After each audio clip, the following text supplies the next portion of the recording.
We are the advice. Hey, this is Troy Taylor and Paul Medley for Life Lessons Podcast. Today's episode is brought to you by St. Pete Rejuvenate in St. Petersburg, Florida. And today's episode is titled Life Advice.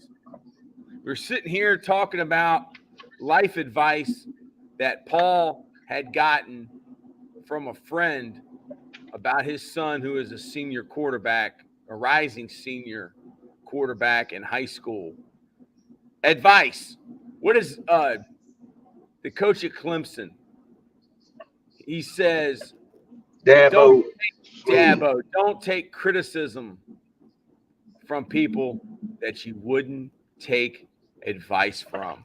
Have you ever heard of that saying, Paul? I have, and I can't remember when, but I'm glad to hear it one more time because it was years ago. That's another good one. That's a good one. Don't take criticism from people that you would not take advice from. Like Coach McNally. That is great. I'll take his criticism because I also take advice from Coach Jim McNally. That coach, Alex Mariball, the offensive line coach from the U.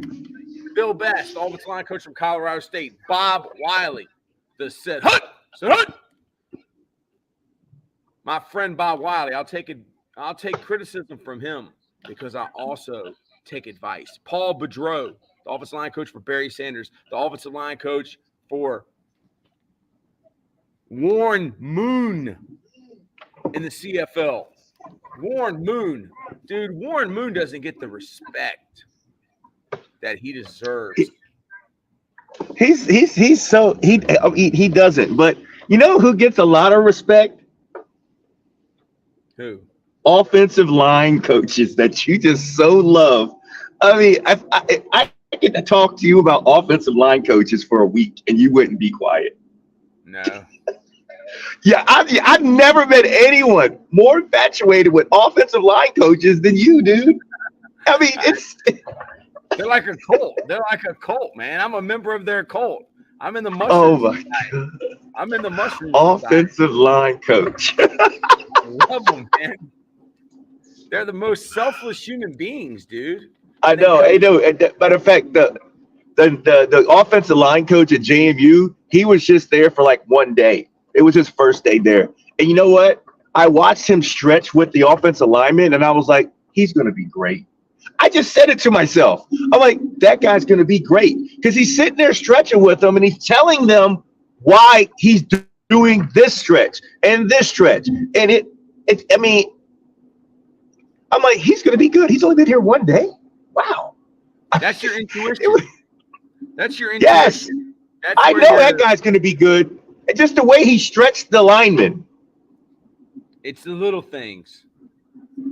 Take care of the little things. And the thing about it is, it's his first day, and he's telling them why they're doing everything.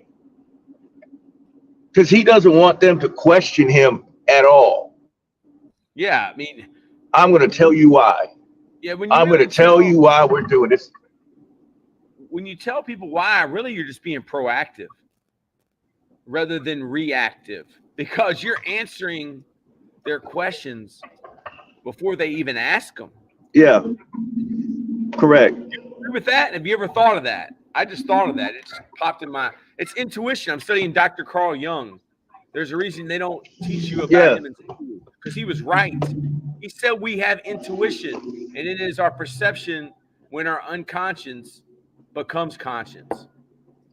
Yeah. Like you have that feeling inside of you, man, like, this guy right here, he's special. This guy right here, he's Jimbo Fisher. I mean, yeah. Like your son, he's a quarterback. Your son really has been blessed with things that it's hard to control. It's hard to control your height. It's hard to control your size. It's hard to control how well you can throw a football because some kids can't throw a ball. Correct. So worry about the things that you can control because he's already got the things he can't control. So, correct. yeah, man. Look at J.J. McCarthy. I mean, we've seen I him think go he's up, going to be and we've sneaky. seen He's going to be Green Bay go sneaky. down. Sneaky. That makes me think, though, man. That makes me think when guys before the draft are charting up and guys after the draft are charting down, I always question and say, is there some type of counterintelligence that's going on? Like a Warren Sapp, like an Aaron Rodgers, like a Randy Moss. Like, are people putting out counterintelligence? Was J.J. McCarthy just on a team that was probably one of the most talented teams of all time? We'll know after this draft. I mean, what are your thoughts on that? Yeah. Have you ever thought about this? I like McCarthy. Well, look, I like McCarthy. I think McCarthy, to me, has the highest ceiling because he struck while the iron was hot and he came out of the draft. I mean, another year of college would have really refined his skills. But that guy, man, he's got moxie, and he was underutilized only because Michigan didn't need him to win every game. They ran the ball 8 times against Penn State. I mean, threw the ball 8 times against Penn State, all like 40-something times, old-fashioned style. But they went into that game like, well, they can't stop our run, our power running game. That's just, we're going to just knock them out. You haven't seen anywhere close to what J.J. McCarthy's capable of. I just think in a pro-style offense, he's going to pop, man. I think he's going to pop. I like him. And again, he's confident. He doesn't get rattled. Like, he's not a rattled dude. You know what I'm saying? Like, you could just tell, like, he honestly thinks that he's the best quarterback in this draft by far. And he thinks that he's got the it factor, man. To me, out of all the guys out there this year, he's the one who's someone's going to look up because he's not going number one. And they did their background and research, and they're going to pick him up, and they're going to be excited. They're going to be excited. But I will tell you what, I think the Patriots. Excited. You're getting me excited. Is J.J. McCarthy? Where is he originally from? Is he from? Where is he from? I'm gonna look it up. J.J. McCarthy. J.J. McCarthy is from Illinois. Yes. Yeah, he's from Illinois, Nazareth Academy. He's 6'3". Yes. You've almost got me excited about McCarthy to the Redskins. But did they bring him in? Did they pick him up at the airport? The thing that concerns me about Jake Daniels was I would like to go do research on when he left Arizona State. His teammates weren't too concerned, or was that? I mean, in this day and age, kids are leaving all the time, and the one thing I know is the people that really love you, when you tell them that you got a better opportunity, even though you leave them, if they really love you, they're happy for you. And he left Arizona State to go to LSU, and it concerns me how his teammates reacted and how they did there, and they cleaned out his locker. Like, but I mean, you could say the same thing about Cam Newton, like, wasn't liked, but I don't know about that, man. Like, Cam, I would love to coach Cam Newton. I would love to be in the locker room with Cam Newton. I mean, he's fighting guys. I mean, he is who he is, man. And I would love to talk to old teammates from NC State and Wisconsin and see what kind of guy what kind of guy was he at college? Because he just he gets under my skin, man. Like, it's like he's trying too hard to be cool. Because he's not. I know. We know who he is because we know his story. We know where he came from. If you really want to learn about somebody, you got to start at the beginning. Correct. You can't start at the end when you started dating Correct. Sarah. Like, dude, you're a kid from the west end of Richmond. And if anybody out there is watching the west end of Richmond, we call them yuppies. They're hippies that became, what is it, young, upwardly mobile, like whatever yuppie stands for. Like, he comes from a great family. His brother played football.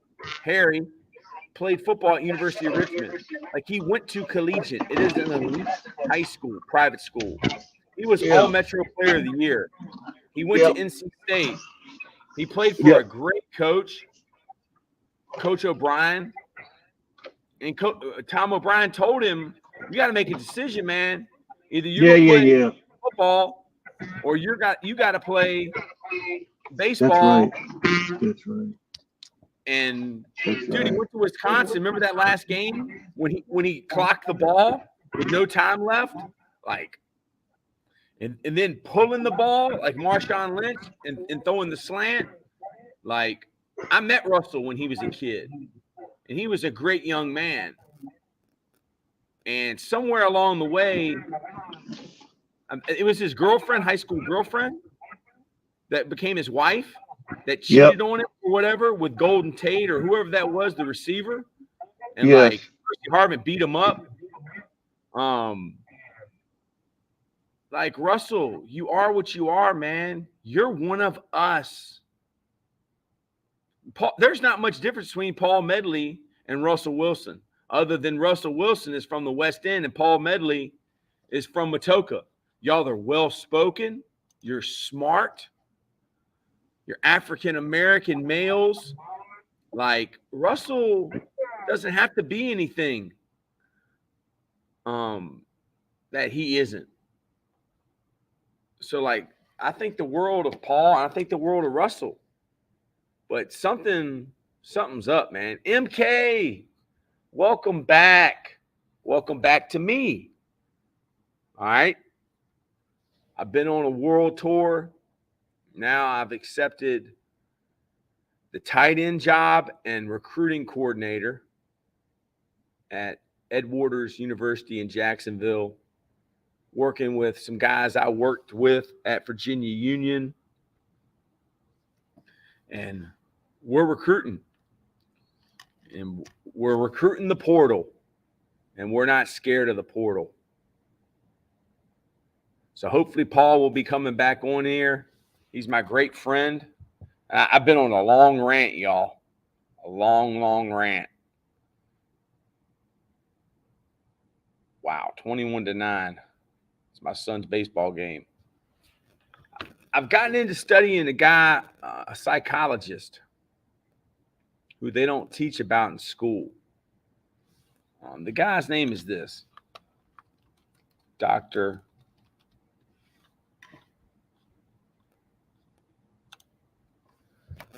Carl Jung.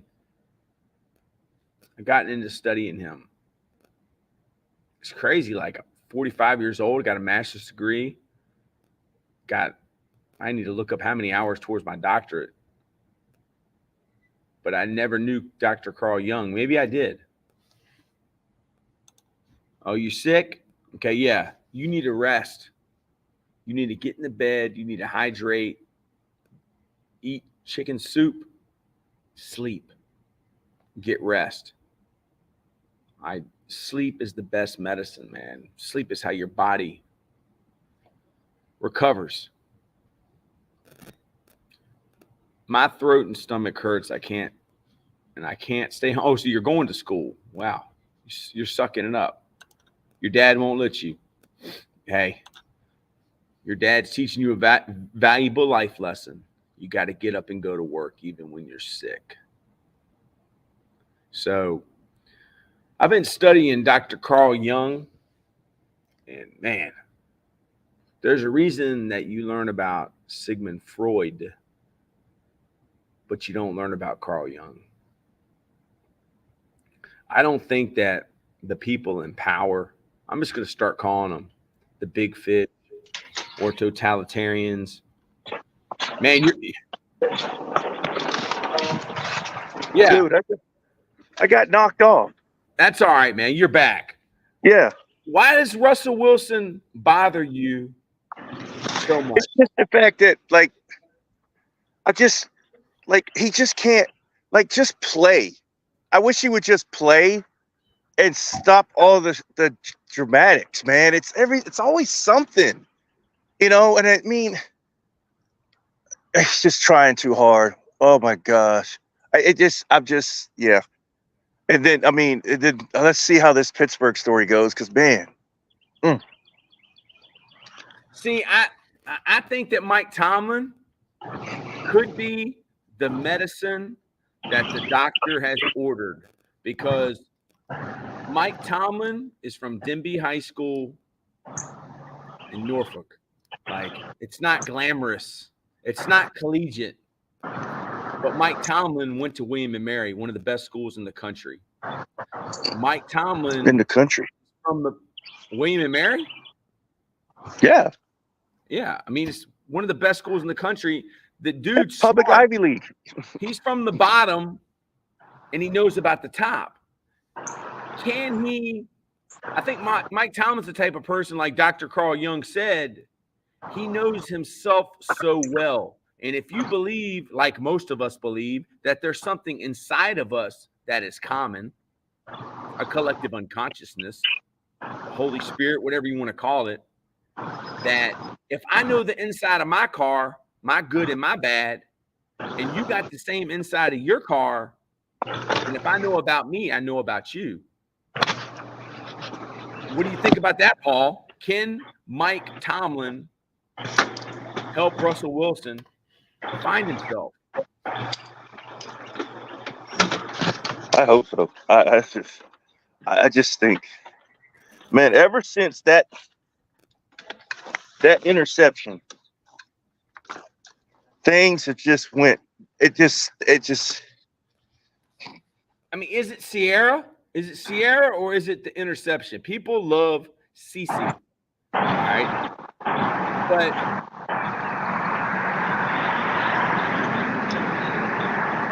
I mean, did he enter the industry? I mean, Sierra obviously answers to people, totalitarians, big fish that pay her. Like, Russell Wilson's a football player. He's a basketball player. It's okay to be a nerdy kid from the West End, right? You don't have to be anything. Right, Paul? I mean, what are you thinking, man? Oh, no. Help yourself. Come on.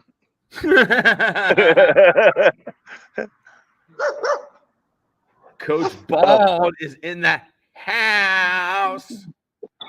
Who? Coach Bald. He's in the house.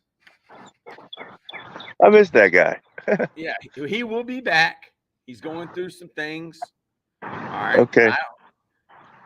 You know how they had a coup against JFK and they had a coup against me? Well, John Fitzgerald Kennedy? Yes. Ron Paul said there was a coup. There's so many people that hated the Kennedys and hated John F. Kennedy. I mean, we don't even know who killed him. But Coach Bald has a similar coup down there in St. Petersburg. Yeah. Uh-huh. People are out to get him. All right. But the truth will prevail. How do you go about living your life and being such a good human being? Who? You. I told you. I live life by a 3-letter word. Try. So how do you deal with your shadow? How do you deal with the other side? You know, the edge. Do you suppress it or do you embrace it as being you? I'm talking about your bad side, not just your good side, because in order to be good, do you have to know your bad side? What's your opinion on that, Paul? That's a good point. My opinion on that is just early on, I just learned to accept who I was. And I mean, I just from early on, I liked myself, good, bad, or indifferent, for just who the person I am. I mean, I just, you know, I always said, if you, and you can't fall in love with someone until you fall in love with yourself. Mm. If you don't love yourself, then what's the point? You're never gonna have a true love in a full circle life, relationship, game, team, co-workers. You have to like yourself first in order to like and help others. And that's where I am, because I love helping people. And by helping others, like, that's what brings you joy or brings you happiness or a feeling of, content. Like, I mean, Yeah. you're in a new season of your life. I've always been, I was born this way, but I've always got more out of giving than getting anything my whole life.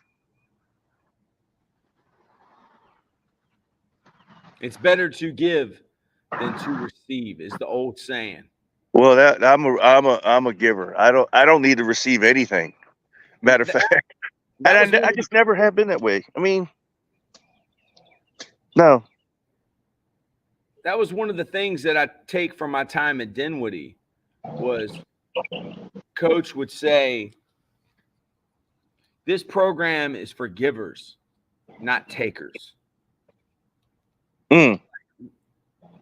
This program is for givers, not takers. Like, the people that want to take, the people that don't want to pick up the trash, the people that don't want to clean up, the people that don't want to the weight room. Like, we don't have takers. We have givers.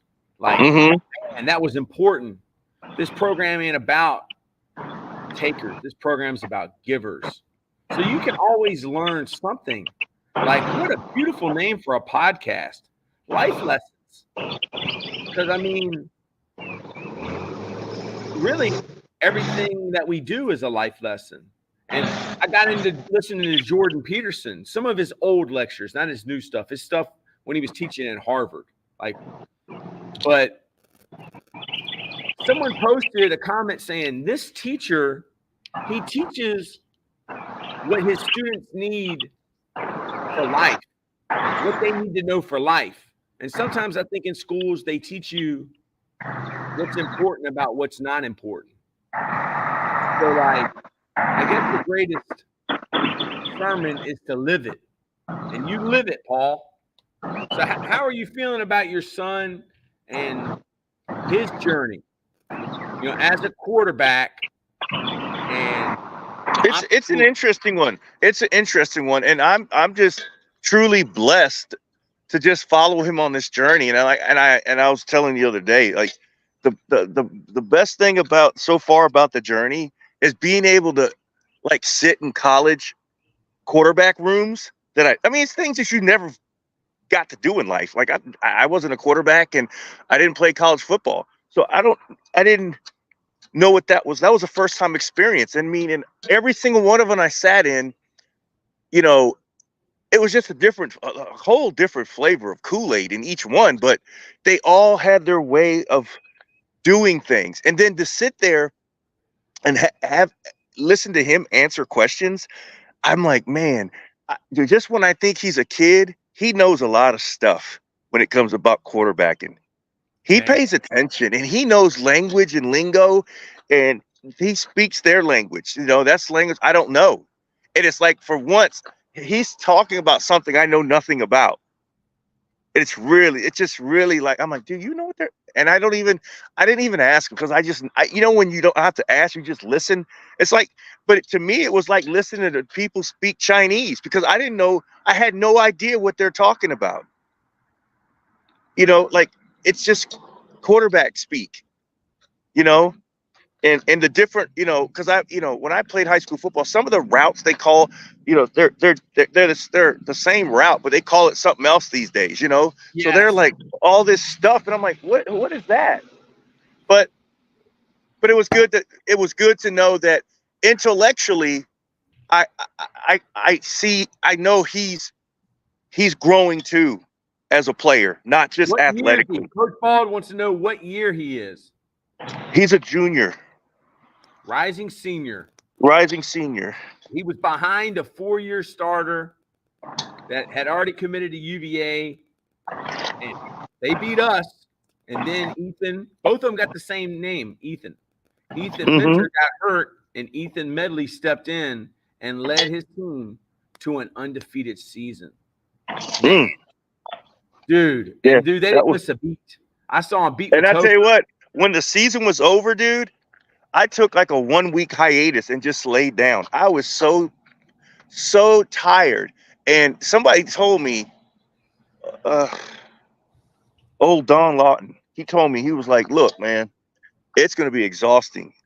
Watching a quarterback as a father, it's exhausting. Get ready for it. Man, because every play he touches the ball, except when they're on defense, and I'm just on the edge of my seat waiting for something good or bad to happen. You know what I'm saying? And it's every play. I don't get a play off like a receiver or a running back that just takes a fake handoff. I mean, it's just like, oh my goodness. I mean, I was exhausted after that season. Exhausted. Every Friday night, oh my God. Friday nights, I literally, I hopped in my car and sped home. I just couldn't wait to sit down. It's the worst when you're in the stands, man. I mean, you're powerless. There's nothing you can do. I'd rather be on the sidelines, man, where I can at least affect the game somehow. It's the worst in the stands, dude. No, but it's fun. It's fun. It's fun. It was fun. It was fun seeing him take the ball and deliver. But he was able to do that because he prepared. Correct. Like he was the starter. Because, dude, correct. Like I didn't see. I could tell. And again, that's another thing about him too. When he wasn't starting, when I talked to him that summer, and he was, finally a full-fledged varsity player because he was in 11th grade, he loved talking about what he did at practice. Like he's like practice. He remembered like every play from practice. He was sitting there talking about scrimmaging the first team defense, and I'm like, dude, I didn't like practice that much. Hey, I'm smiling, man. You know why? Because he likes practice. Yeah, and it just makes me chuckle. I know a coach that likes practice. And I know a coach who doesn't like big games, and that bothers me. Because, dude, you think the guy that's walking on the tightrope is looking down? I mean, J. Cole and Drake said, big as the Super Bowl. It's just 2 guys in the studio. It's just 2 guys in practice. Yeah. J. Cole, big as the Super Bowl. It's just 2 guys. Dude, it's the pageantry of high school football that you're missing. I don't miss it when I'm in the stands. When I'm in the stands watching, I get to see it. But when you're the gladiator in it, dude, that's distraction. You don't ever look around. You don't hear the band getting crazy. Yeah. You don't hear. Mm-hmm. I like it when Tom Dale plays the Phil Knight song at halftime. That's what I like. Phil Collins, In the Heat of the Night, or whatever the name of the song is, where the guy drowns. It's about his ex-wife. You know the song? I could not lend a hand. I've seen you here before, my friend, but you don't know who I am. That's the song I like. Amazing. Is he playing under the rival or the great Freddie Scoots? He's playing at Thomas Dale High School. The night. CTW, what's up? Yeah, man, he's playing for Kevin Tucker.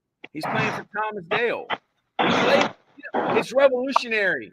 He plays for the high school whose district he lives in. Like this is like something that's old, but it's new. You actually play for the school where you live rather than jump around schools and try to find whoever can tell you what you want to hear. Madness. Cup of coffee and life lessons is what a winning morning looks like. It is. It's called the transfer portal. Yeah. And I am the portal. I'm the rabbit hole. The portal, the transfer portal. I'm the Mandalorian. I'm the bounty hunter. Hey, question. I got a question for you. And you were at Union. It's how do the D2 schools really? Because they have to put together a funky roster because what is it like 32 scholarships? You cut them up. How's that cut up? Dollars, dollar signs.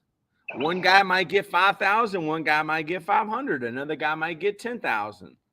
But really, the head coach has got to determine what a full ride is, because if it costs 50,000 to go there, ain't nobody getting 50,000. No. No. Why would you give 50,000 out of the money you have when there's government money available?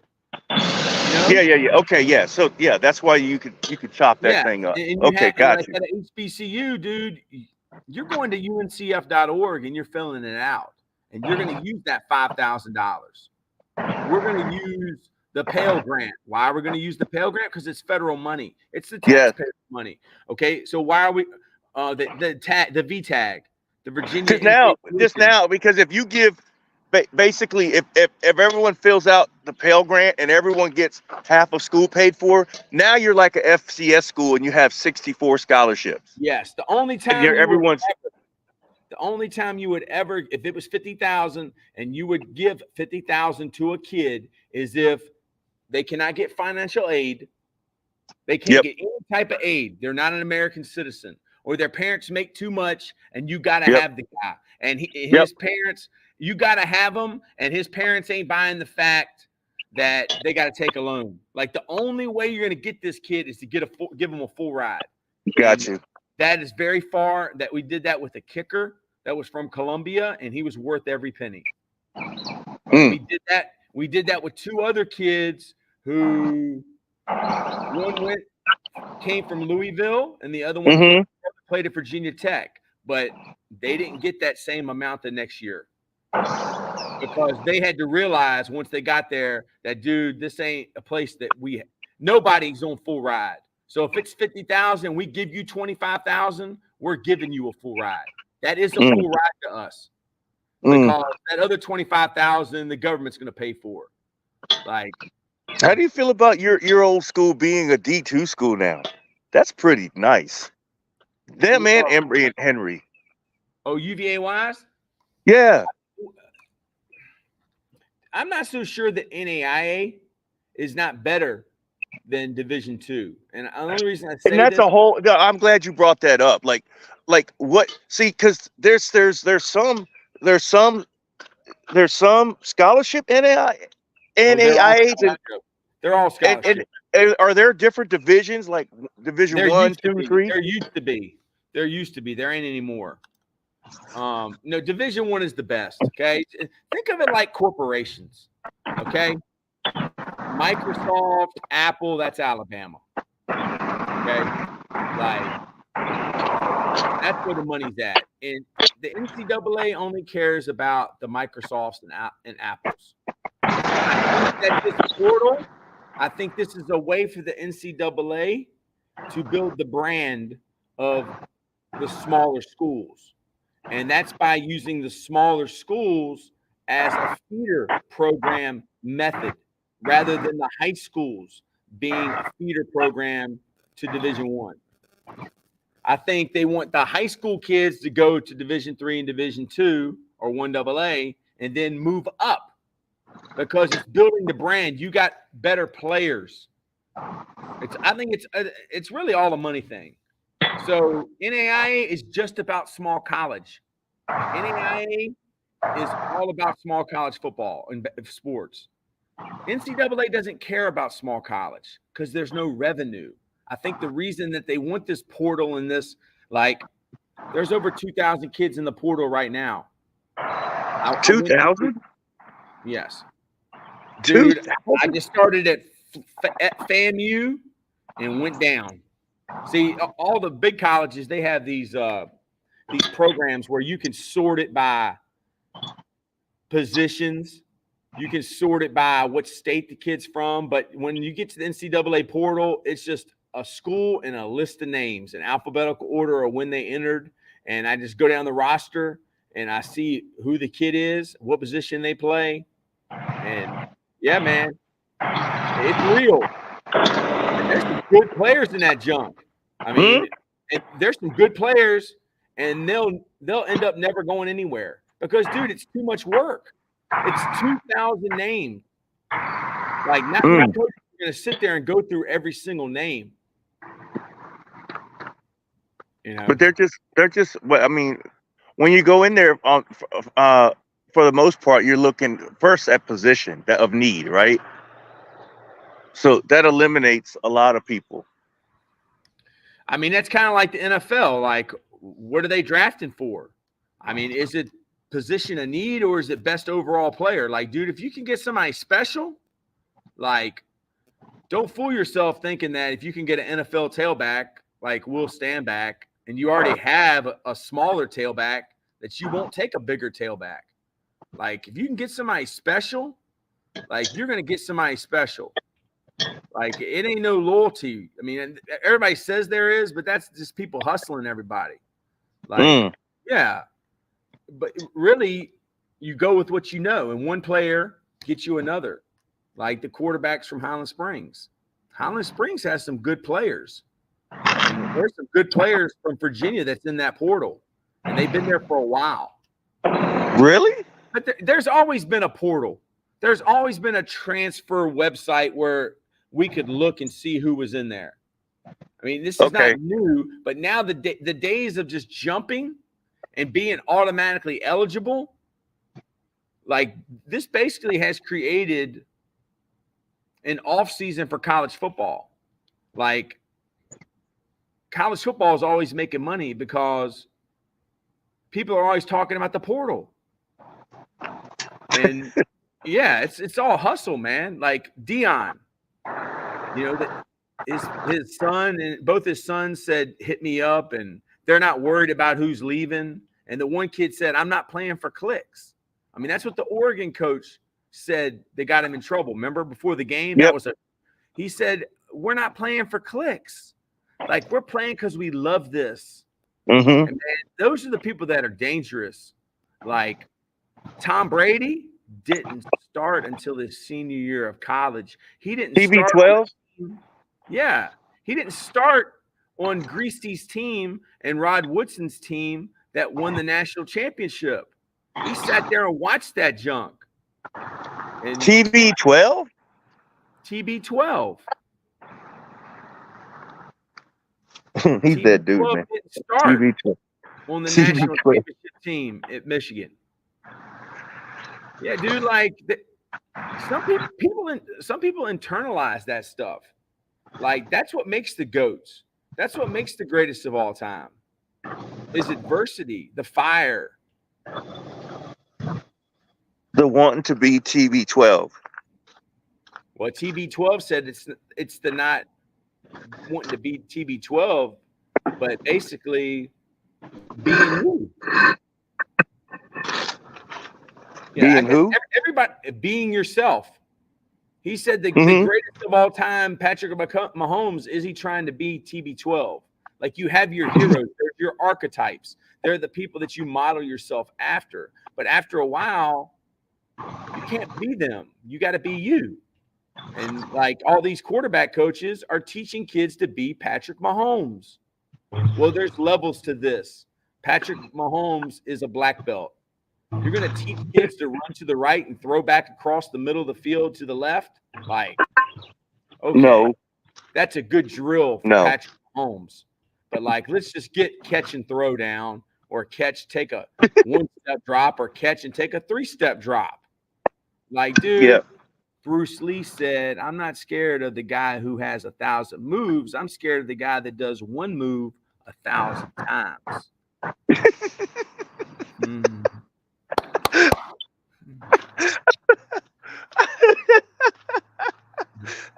It's true, though, isn't it? Oh man. This is Oh life. man. There's a difference in believing and knowing, man. No, MKD1 is the top, and they have the most money. That's true. Highland Springs, yes. The state championship of Virginia goes through the airport. You got to go to Highland Springs. You got to go to Verona. Everybody knows it, and ain't nothing changed. I mean, it's just great talent. I like to go to a game there because like. You were at a game There's there. a plane. Yes. A plane lands there every 15 minutes, right? Like it's just constant planes landing. That's pretty cool. Let me ask you this: why, in the areas where there's airports and professional stadiums, do they always have the best football teams? Say that again. Everywhere you go in America, wherever there's an airport, there's a reason that the airport is there. There's a reason that they put professional stadiums where they put them. But the places that they put them are also the same places that produce some of the best football players.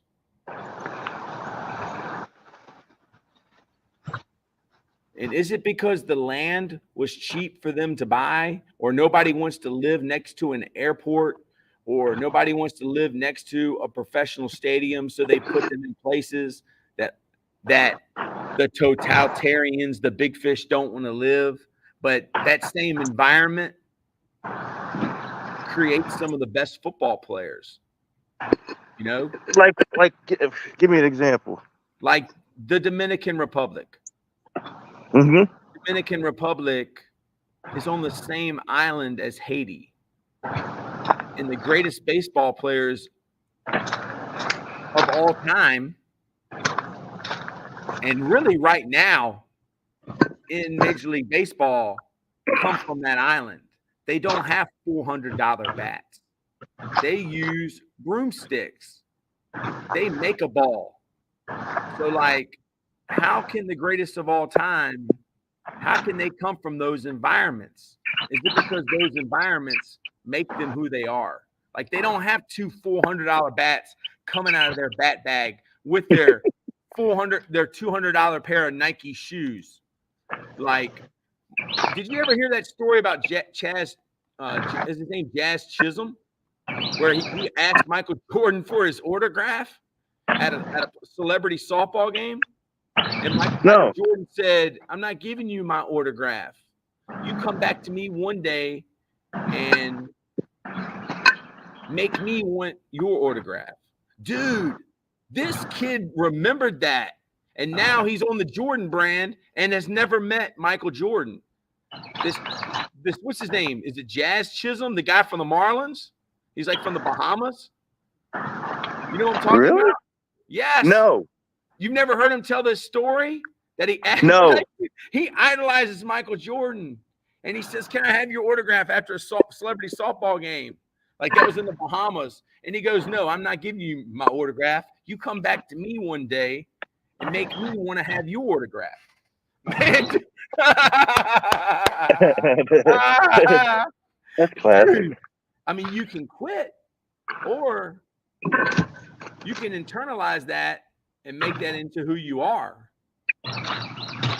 You know? Yeah. You never heard that story? No. You're a baseball guy. I know. Well, this baseball, I mean, I can't follow this baseball, man. It's just it's gotten weird. How? It's just like the way the game's played, like severely through analytics, and and I just think that they're like, dude, you know how many people that I met in college when I played college ball that had Tommy John surgery? Probably a How many lot, people 'cause I the met? coaches don't care. But you know how many I met in college in the How many? 90s? Zero. I Yeah, didn't know one person who had Tommy John surgery. because there was no travel ball. Now it's like, that's like, not if, it's when are you going to get it? Yes.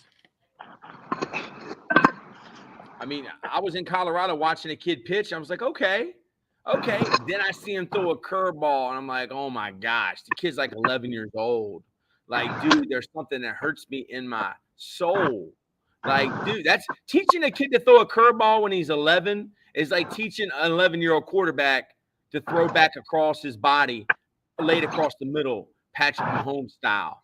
Like, dude, grab the ball different, deeper in your hand. It will change the velocity of the ball. Like, you don't have to snap it off. Like, what? Wow. Man. Yeah. It's crazy, man. Yeah. Crazy. Yeah. I mean, baseball's not meant to be played year-round. Baseball's not meant to be played in sub-30-degree weather. Like, No. play other sports. Tommy Brady did. Tommy Brady did. Yeah. Yeah. No, that's why, I mean, I'm not really, like, I don't know who's who in the zoo. I can't keep up with players anymore. But I feel like playoff, that's just like everything. I like playoff baseball. I like playoff hockey. Regular season, not so much. Like, is the analytics, is the computer programs, I mean, supposedly that all started with Moneyball and like these Ivy League guys who never even played baseball, and Billy Bean bought into it. But dude, is there something that you can't quantify in a baseball player? Like, there's something about the human element and something about a human being knowing or thinking they know what's inside of another human being. And it just ain't about the numbers. Like, Bryce Harper didn't finish high school. He dropped out. I mean, he probably ain't. I would love to coach him. Umpires hate him. But, like, I think all this computer stuff is just, it's kind of like distraction. Like, it's almost like the NFL draft, the combine. The combine is just numbers to confuse you. Marvin Harrison's son didn't even participate in the combine. You think that's going to hurt his draft stock? No. Yes. So, like, all these numbers, it's just to confuse those that aren't very smart, man, because yeah, it's just it's a little bit over the top, man. It's just too much, and it's like it lends itself to overthinking stuff instead of just making the call. Rather going with your intuition, like Tommy Lasorda or like Sparky Anderson would do. Like Sparky Anderson. Yes, the managers, like the greatest managers of all time, they didn't use analytics. They went by a feel. They went by because they've been down that road so many times. They know what's coming. They know what house is ahead of them. They know what stop signs ahead of them. They know what's coming because they've been around the game their entire life, man. You know? Yeah. And baseball is like, baseball teaches life, man. There's no other sport. I mean, to be successful, you have to 1 out of 3 times, and you're a Hall of Famer. Like, yeah, dude. Like, do computers work in baseball? Yeah, right, man. Like, But scout, dude, everybody, there's a difference between quantitative and qualitative data. I mean, qualitative, I'm a scout and I don't like a guy, and another guy does. But yeah, man, I guess we maybe have our subject for tomorrow, whatever Coach Bald wants. But I mean, really, it's people's opinions. Even the NFL draft. Yeah. I got to start school. I love you. What Was time that do y'all the bell? be on tonight? Was that the bell? Yeah. That's a Bells weird aren't- bell. Bells aren't even bells no more, dude. They got rid of all the bells. Ding. You don't even have bells in cities no more. There's a reason. Because it's frequency, it's vibration, it's sound. Like, what time is Totem Pole Sports on tonight? I don't know. It's changing every day. It's changing. All right. We will let y'all know. We love y'all. You got anything you want to say, Paul? Do you feel better from doing podcasts? I feel, dude, thank you for making me do this. Because I wouldn't You're have done welcome. it for you. No, motivate you're me. welcome. No, yeah. Yeah, we had a special guest on the other day. I don't know if you saw him, my buddy Kirk out from Aurora, Colorado. It made his day. We had a great show too. I think Awesome, man. it was yesterday. I'm going to go back and watch it. 5:00 yesterday. On No, it was Totem really Pole good. Sports with Lambo. Lambo was at the desk. Lambo's being Lambo. Yeah. All right. I love y'all, man. We'll see y'all later. See you.